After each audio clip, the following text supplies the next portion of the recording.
and welcome to Diaspora Network, where we showcase Nigerians who are doing amazing things in different parts of the world and doing the country proud. I'm Ijoma Onyato.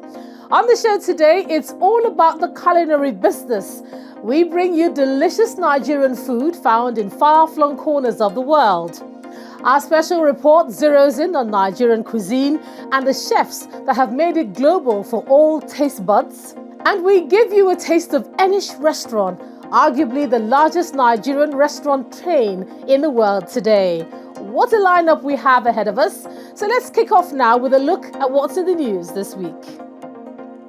The trial has begun following the murder of a Nigerian-born music manager who was stabbed to death in the British capital for a designer watch that was likely a counterfeit.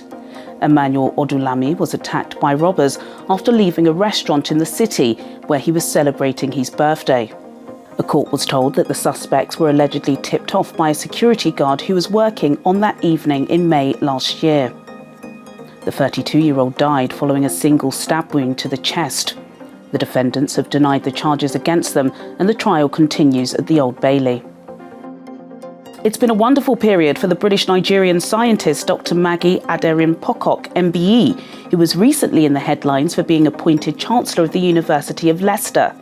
Separately, she was also honoured with a Barbie figure in her likeness to celebrate her achievements on International Women's Day. Dr. Aderin-Pocock is an award-winning space scientist who has worked with several educational institutions to promote the study of STEM subjects. In 2009, she was awarded with an MBE by the late Her Majesty the Queen for her services to science and science education. Her acclaimed work has also led to her co-hosting the long-running BBC4 astronomy programme, The Sky at Night. Nigerian President Muhammadu Buhari has led the congratulatory messages to a Florida International University Studies professor, Zahid Adarinto, who has received the world's largest history prize for his outstanding work in the field of history. The Dan David Prize was established in 2001 to reward innovative and interdisciplinary work that contributes to humanity.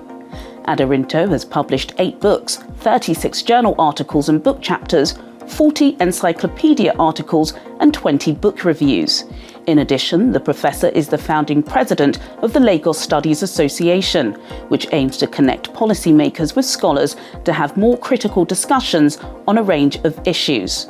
Professor Adarinto, along with other 2023 winners, will be honoured at the Dan David Prize Award ceremony, which will be taking place in Tel Aviv, Israel, in May this year.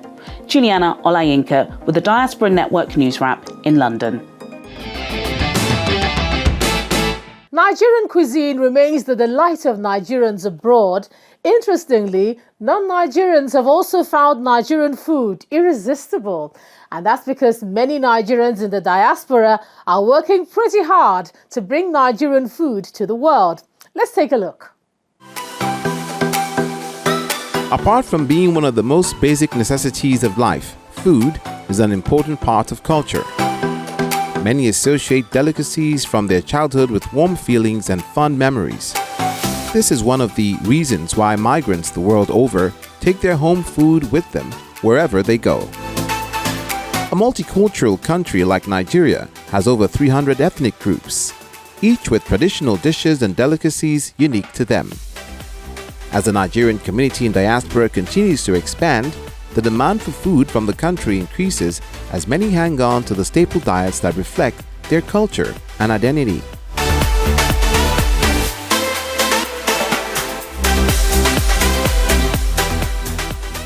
Many indigenous ingredients have been finding their way through the holds of aircraft to different international destinations, both for personal and business purposes.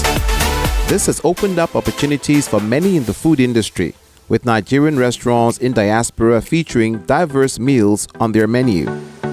From traditional establishments that make one feel like they are back home, to high-end restaurants that experiment with Nigerian cuisine as a main rather than a taster, these restaurant owners impress people with food that has the distinct Nigerian taste and flavor.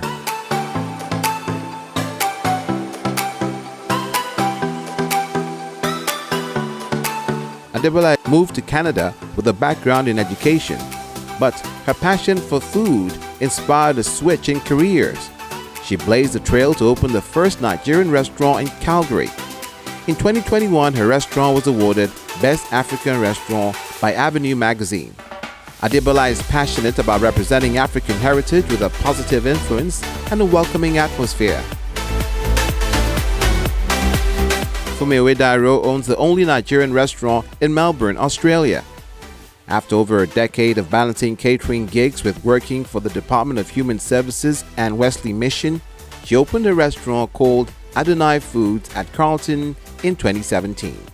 Most of her regulars are Africans, but she welcomes people from other continents who are eager to try her cooking. She is passionate about cooking and motivated by the look on the faces of her customers when they eat, as she believes good food makes you happy.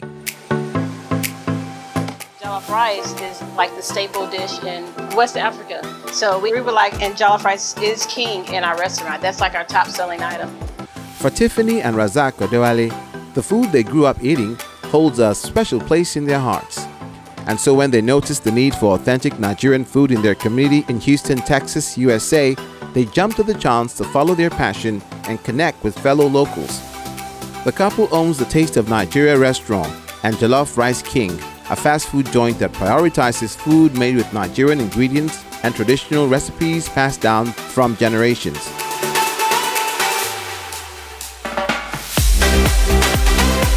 In a country where loads of ethnic groups interact, Nigerians have developed a cuisine that cuts across tribal boundaries using spices, herbs, palm or groundnut oil to create deeply flavored sauces and soups. Nigerian restaurants in Diaspora are showcasing this culinary culture to the world and making the country proud in the process.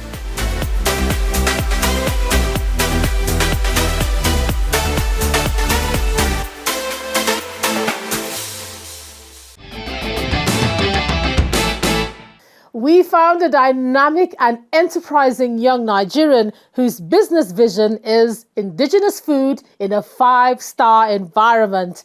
With one of the fastest growing businesses in London and Dubai, the founder of Enish restaurant, Shola Medukme, has had quite an impact on Nigeria's image abroad. Kogi State-born renowned chef and restaurateur Shola Medukme grew up in Ilorin, the Kwara State capital. He was born into a middle-class family of retired Justice Michael and Christiana Medukme. His father was the first permanent secretary for the Ministry of Justice in Kwara State, while his mother owned a restaurant. She took after her parents in this regard. He would often help his mother and picked up quite a few skills from her. But one remarkable thing about this enterprising chef is the way he turned what was once a childhood routine into a multi-million naira business. My mom started a restaurant before I was born, like 1979. So, like after school, from school to restaurant. So at that young age, so like, and there was this competition, like I did 5, 6. You want to start pounding, yeah, you want to start cooking. And when I started cooking, me, my sister, I actually started cooking when I was like 7, and she was like 5 years old. Yeah, I just started cooking like. And by 9, 10, like pounding. So yeah, it's just like since I was born, I've been going to restaurant all my life. Like, even till I think I stopped going when I started uni. That was like 1999. Yeah. Well, for those 19 years, it's from the house, you go to school, then from there go to the restaurant around 1 o'clock, then leave at 8 o'clock, 6 days in a day. And I ran the restaurant from 2006 to like 2009. And during those periods, I was catering for big companies. Then I was like 16 years old. So I was catering for like CBN, Nigerian, NEPA, Union Bank, UPA, and name it, NEPA. Yeah, and I was doing well. After completing his first degree in economics from the University of Ado-Ekiti, he moved to the United Kingdom to continue his studies. He earned a master's in investment banking and securities from the University of East London. In the new environment with an additional degree, he thought it was a good time to kickstart a proper career, but it was tough finding a job. I went to UK for my master's. So masters, I did my masters in University of East London. So I did that one. While I was doing the masters, I couldn't get any job. As in, I tried every other job, office, security, any job. I didn't get, but anytime I applied to kitchen, I would get it. I was like, no, this cannot be real. Like, after all these years in Nigeria and I'm coming to work in here, I'm not going to do it. But I didn't get a job for like almost 6 months. I was forced to go back to the kitchen. I started with kitchen pattern. I was watching it and I was watching pots. Like deep down, I didn't like it, but I didn't get, nothing was coming. From kitchen, trust me, if I applied to any kitchen, any restaurant, they would give me. Even like from there, I became kitchen assistant. I thought to God, like, my kitchen again. It doesn't mean I'm going to end up kitchen, but in my head, I knew it was going to happen. I started looking for that, but nothing was coming except restaurant, food. I was like, no, this is not for me. I'm going to skip it there. Because, like, trust me, restaurant is harder than what you think. Emotionally, psychologically, you know, like, when people give you bad, trust me, it can ruin your whole thing. Like, you put a lot of effort. It's just like you're cooking all day in the kitchen and every day someone says, oh, your food is salty, trust me, that will demoralize it. And apart from that, you know, like, it's like a live stream. People eat, if it's not good, they will tell you straight away. And because, yeah, I know what it's like to run a restaurant. I was like, I'm not going to do this. And after a long time, I just had to give up, like, see, I mean, this is the only business that's coming up. That's when I started the restaurant in 2013. About a decade after, Enish Restaurant and Bar now boasts of over 6 food outlets in Lewisham, Brixton, Ilford, Finchley Road, Camberwell and Croydon, all in the UK. The restaurant also expanded to Houston in the United States. In 2020, 2 weeks before the outbreak of COVID-19, Enish made a stylish debut into Dubai, delivering the tastiest African delicacies. Not only has the restaurant stayed afloat, a year later, it launched a second outlet in the UAE.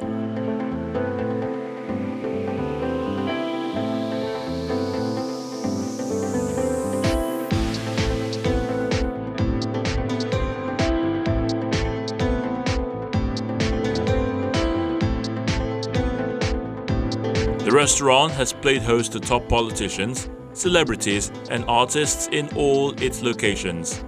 It is also recognized with various awards.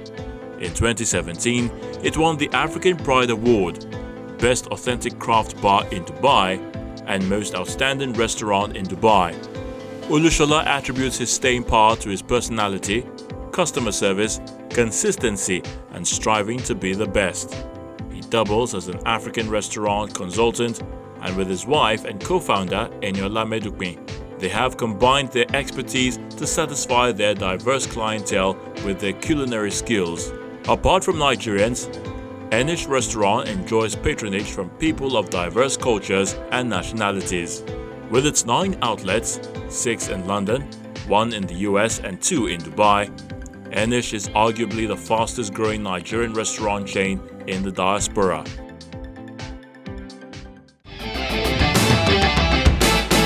Coming up on Diaspora Network, our chat with Shola Medukwi on the feats of Enish Restaurant and plans ahead. Welcome back to the program. Let's hear more from the founder of Enish.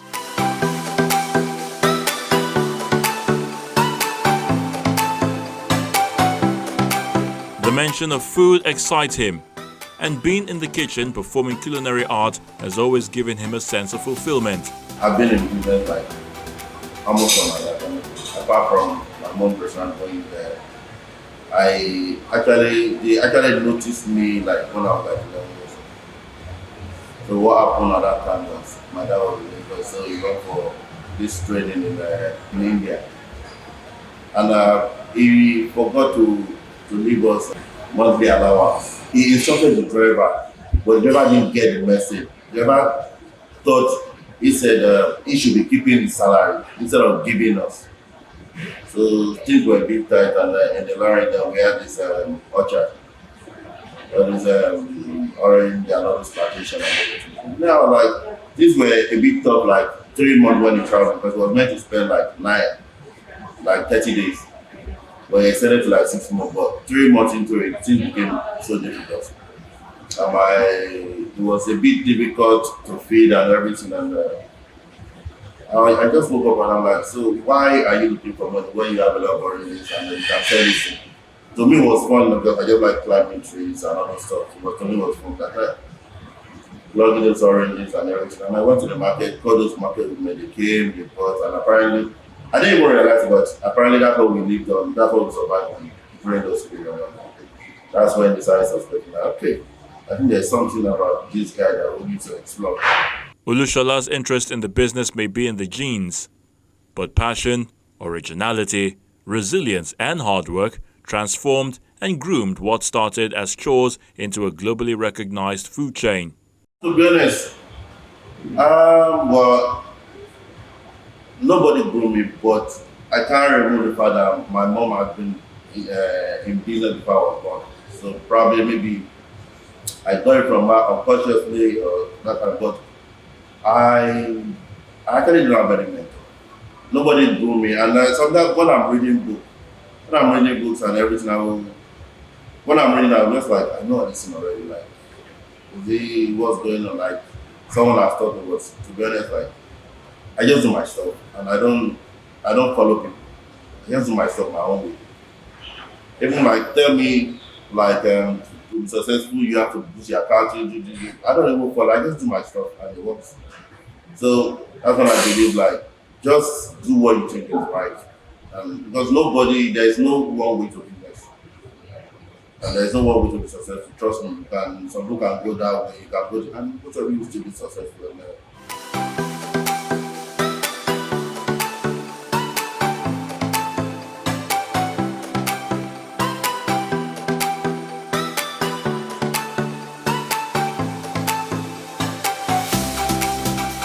Enish is now like a lifestyle and a destination, because I see everybody from Nigeria, if they come to London, they have to visit Enish.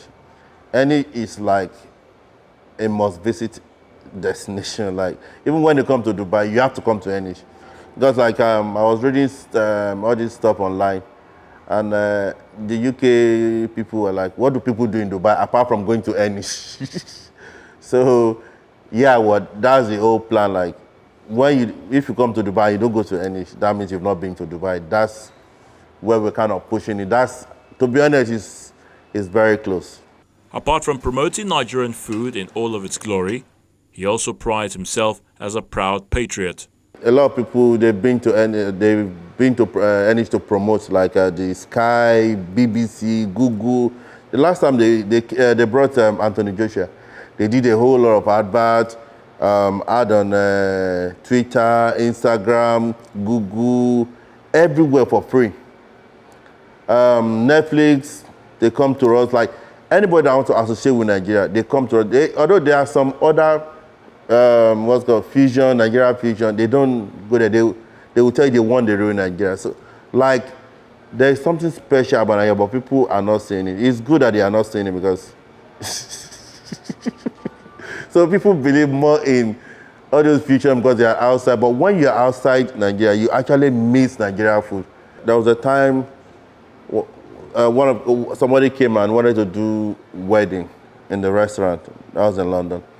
And it was like, the problem he's going to have is he has 98% white. And he knows they don't know Nigerian food, so they will not eat it. So, and he was asking if we could kind of twist the food or bring others. I said, I'm not going to do that. I won't go to Chinese restaurant and tell them to cook Nigerian food for me. So this is what I said. They were like, okay, maybe after the food, they'll go to the pub next door, drink their Stella. I said, look, our beer is better than theirs, because theirs, they will say 5%. It's not even as, because it's just our product is very good, but it's not well, packaged or marketed. So even our food, the flavor alone, you can't get it anywhere, because we cook our food fresh.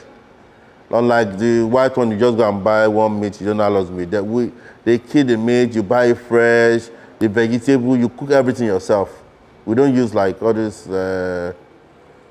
canned stuff and other stuff. So it was so worried. I'm like, no, don't worry, trust me. I do this every time. We get a lot of foreigners. And that day, trust me, they had this buffet menu and they finished the whole food. Like even Nigeria will not eat. They finished the whole food. They finished all our beer in the fridge. Everything, the store, they finished everything. Now everybody wants to associate with the brand and the culture. So even in Dubai as well, like people have been saying, oh, Tuesday. No, I'm Nigerian, and trust me, a lot of people come. They come to NH a lot. I flag Nigeria, let me put it. I put it on my head, I carry it on my head abroad. Because to be honest, even now, see Afrobeat. I'm the only restaurant that play Afrobeat from A to Z in Dubai. That's part of my flag. It's just to promote Africa. Me, I'm pro-Africa, pro-Nigeria, so. It all looks good now, but Olushola tells us about his challenges. To get egusi, to get palm oil, to get even all this Nigerian ogbono and all this stuff is one of the hardest things. When you bring it, the supplier, sometimes they mix it. You have to make sure it's the original one. Sometimes you pour a whole soup away because mine is quality. I'm after that quality because I've got passion for what I do and I have conscience. If I can't eat the food, I will never sell it. So that kind of stuff. So getting those raw food, and imagine like a palm oil in Nigeria. You know, imagine if you buy palm oil from Odo, Edo, Lagos, it's going to give the food different taste. So, but people don't understand, but it's something we have to deal with, try to make it work. So sometimes, it's raw food too is major, and people just think it's cheap, it's very expensive. Nigerian food is actually premium. You know, Chinese food is kind of developed, like you just go to the store, buy the noodles, buy the meat, just pour everything. Nigeria is not like that too. Nigeria, you put the egusi, as in clean it, because like by the time you bring egusi, you don't want sand to be there. We kind of wash egusi. Yeah, it's strange, but we wash it. You wash it, cook it for a long time, put fish, put prawns, cook it and make it as fresh as possible. So even the egusi, all the food and everything. So those are major challenges. I understand why people don't want to go to that kind of business. Sometimes there won't be supply in the whole of London. Sometimes I travel.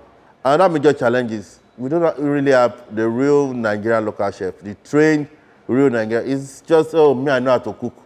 But the good thing that works for me is like, I know how to cook, I know the taste. So even if you are not there, I can actually put you there. So, and in Dubai is easier than London. Staffing is easier than London. Dubai is expensive and, well, there's a lot of fines in Dubai, so you have to be like 100%. Any slip off, boom, fine. So those are the challenges. His business has spread its tentacles across 3 continents, and it shows no signs of slowing down. Early last year, I was in California, Houston, Atlanta, New York. And I've seen everything. Like I know they actually need kind of energy there, and it's good for the culture, to be honest. Like, because even in this old place, in this old palm, we are the only Nigerian African restaurant. So, and the thing about me is, like,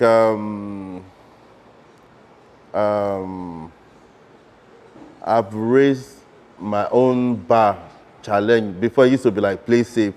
But now I think I'm going all out. In Atlanta now, I focus on where you think you can never have Nigerian restaurant, where you think it's too expensive, where you think, look, they don't want us here. But because like, although the one in Oxford Street, we are the first Nigerian restaurant in Oxford Street, in central London. We've got 1 or 2, but they are fusion, they don't do Nigerian food. But the first Nigerian restaurant in central London, nobody believes you can actually go there. People tell you like, oh, they don't want black people in Central London. They don't want kind of, trust me, it's not true. So that's the kind of mentality I have right now. Like, if I go to Atlanta, I've checked everywhere. Where is the most expensive place in Atlanta? I went there, bucket, there's no African, there's no Nigerian restaurant there. That's where I'm going.